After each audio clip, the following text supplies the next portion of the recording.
Il y a une phrase qu'on s'est tous dit au moins une fois, souvent tout bas, souvent juste après avoir eu très très mal d'ailleurs. Plus jamais. Plus jamais je laisserai quelqu'un me faire ça. Plus jamais je ne serai le naïf de l'histoire. Plus jamais je ne baisserai la garde comme ça a pu arriver. Est-ce que tu vois un petit peu de quoi je parle? Ça aurait pu être une trahison, une personne en qui tu croyais, un moment où tu te sentis humilié, largué, trahi. Et à cet instant précis, quelque chose en toi se ferme. Une petite voix te dit ok, on ne sera plus jamais à voir. Et cette voix honnêtement, elle part d'une bonne intention. Elle veut te protéger. Mais laisse-moi te montrer ce que ça donne quand on l'écoute trop longtemps. Quand on la laisse tout diriger, quand cette petite phrase « plus jamais » devient toute une vie. Ça donne un homme, un sourire qui s'efface jamais, des lunettes qui n'enlèvent pas, des fils invisibles avec lesquels il fait danser des royaumes entiers comme des marionnettes. Ça donne Doflamingo, un des méchants les plus parfaits jamais écrits, et aujourd'hui on va comprendre pourquoi, pas pour l'admirer mais parce que dans son histoire il y a un miroir. Et ce miroir ça peut être toi aussi. Bon d'abord il faut comprendre un truc. Un méchant parfait, c'est pas quelqu'un qui dit n'importe quoi, c'est quelqu'un qui a presque raison. Doflamingo, il a une phrase qui glace parce qu'elle est super logique. Il dit en gros, la justice l'emporte toujours, bien sûr, parce que celui qui gagne devient la justice. Prends 2 secondes là-dessus.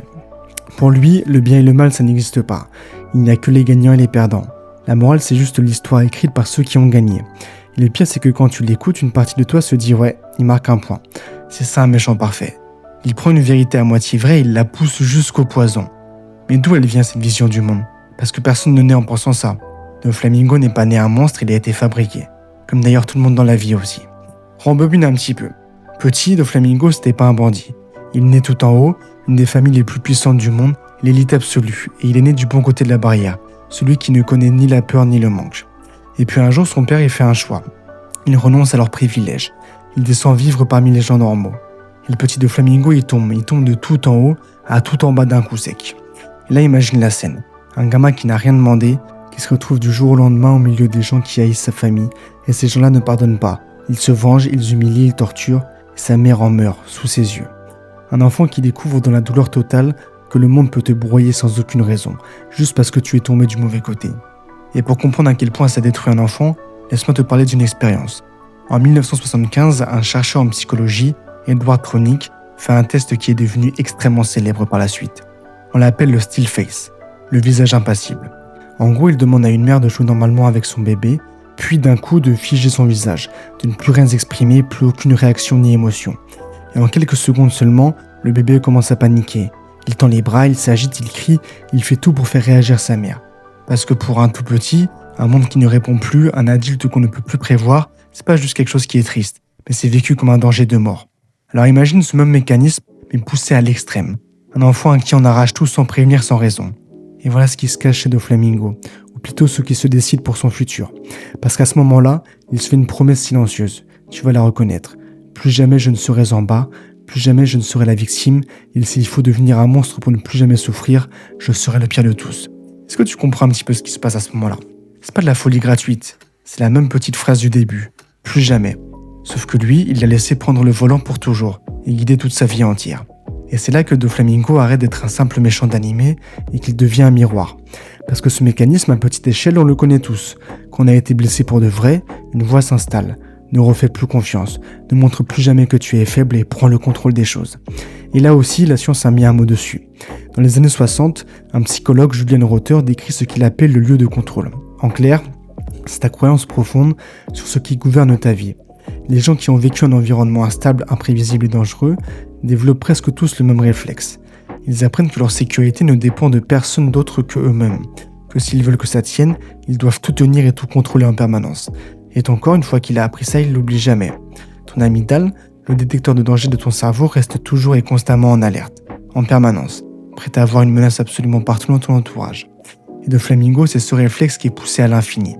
Et regarde son pouvoir. C'est du génie d'écriture ça. Parce que dans One Piece, chaque personnage a un pouvoir qui raconte son âme la plus profonde. Et lui, il contrôle les fils. Il transforme les gens en marionnettes, il leur retire leur volonté, il les fait bouger comme il le souhaite. Et réfléchis 2 secondes. Un homme tellement terrifié à l'idée de perdre le contrôle qu'il doit littéralement tout contrôler. Les gens, les rois et un pays entier. Parce qu'au fond, celui qui a besoin de tout contrôler, c'est toujours celui qui, un jour, s'est senti complètement impuissant. Le petit garçon qui a regardé sans rien pouvoir faire, détruire sa famille, est devenu l'homme qui ne laissera plus jamais rien lui échapper. Et sa domination, c'est pas de la force, c'est de la peur. C'est une peur qui est immense et qui est déguisée en impuissance. Mais attends, parce qu'il y a un dernier détail, le plus fort je trouve. Son sourire. Il sourit tout le temps, il rit même quand il tue, il rit même quand il perd et ce sourire c'est pas de la joie. C'est un mur. Il a tellement enfermé sa douleur qu'il a collé un sourire par-dessus pour que personne jamais ne voit l'enfant brisé rester en dessous. Et ça, tu le connais aussi dans la vie de tous les jours. Combien de personnes tu connais qui sourient tout le temps, justement parce qu'elles ne veulent surtout pas qu'on voit ce qu'il y a derrière. Peut-être que même parfois cette personne, c'est toi. Alors en fait, qu'est-ce qu'on en sort de tout ça? Doflamingo nous montre une vérité que peu de gens osent regarder en face. La douleur ne te rend pas mauvais, mais la douleur qu'on ne soigne pas cherche toujours une sortie. Et ça aussi, c'est prouvé.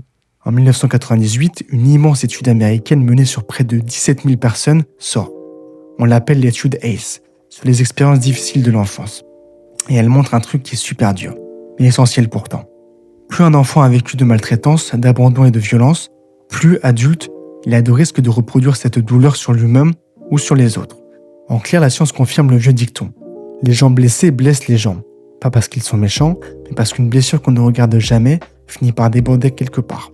Et c'est exactement l'histoire de Doflamingo. La douleur avait 2 portes de sortie, et lui il a pris la première. La première porte c'est celle-là. Tu prends ta blessure et tu la retournes contre le monde. Tu te dis ok on m'a fait du mal donc maintenant j'ai le droit. Tu deviens dur, cynique, contrôlant et tu domines pour ne plus jamais avoir peur. Forcément tu finis seul ou t'es entouré de marionnettes, incapable d'aimer qui que ce soit vraiment. Parce que écoute bien, tu ne peux pas contrôler quelqu'un et l'aimer en même temps. C'est soit l'un soit l'autre. Et il y a un philosophe Nietzsche qui parlait également de ça, de ce qu'il appelait le ressentiment. Cette façon de laisser une vieille blessure devenir ta boussole, ton moteur et ta prison. Tu crois que tu avances, mais en vrai tu tournes autour de la personne qui t'a fait mal pour absolument tout le temps. Et puis, il y a une seconde porte. La même blessure, exactement la même, mais au lieu de la retourner contre les autres, tu les regardes. Tu la soignes et tu prends une décision. Ok, ce qu'on m'a fait s'arrête à moi. Je la transmettrai pas au suivant. Et je vais être honnête avec toi. C'est le chemin le plus dur, beaucoup plus dur que la vengeance parce que la colère c'est facile. Le cynisme c'est facile et se renfermer c'est facile aussi. Mais ce qui demande une vraie force c'est de rester capable de douceur après avoir eu mal. De refaire confiance après avoir été trahi. De ne pas devenir le monstre qui t'a créé. La bonne nouvelle, parce qu'il y en a une, c'est que cette même étude ACE le montre aussi. Ce n'est pas une fatalité. Un seul lien sain, une seule personne qui te comprend a un vrai travail sur toi et le cycle peut se briser. La douleur ne se transmet que si on la laisse faire. Doflamingo, lui, n'a jamais eu ce lien. Personne n'est venu, alors il a pris la première porte. Et c'est exactement pour ça qu'il est un méchant parfait. Parce qu'il est ce qu'on deviendrait tous, si on laissait notre pire blessure écrire notre vie à notre place. Alors la prochaine fois que tu la sens monter, cette petite voix, celle qui te dit ferme-toi, contrôle-toi et ne fais plus confiance, deviens dur, souviens-toi de lui. Souviens-toi de cette voix, c'est pas ta force, c'est ton enfant blessé qui essaye encore de te protéger avec les seules armes qu'il connaît à l'heure actuelle. Alors tu peux l'écouter, ou tu peux lui répondre doucement, merci de vouloir me protéger, on va pas devenir comme ça. Parce que le vrai courage, c'est pas de dominer le monde pour ne plus jamais souffrir, mais c'est d'oser rester humain, même après avoir eu toutes les raisons de ne plus l'être. Bref, courage mon frère, on est ensemble. Et Doflamingo, c'est ce qui arrive quand la douleur prend le stylo et écrit la vie à ta place. Toi aujourd'hui, tu tiens encore le stylo, alors écris autre chose, un meilleur futur.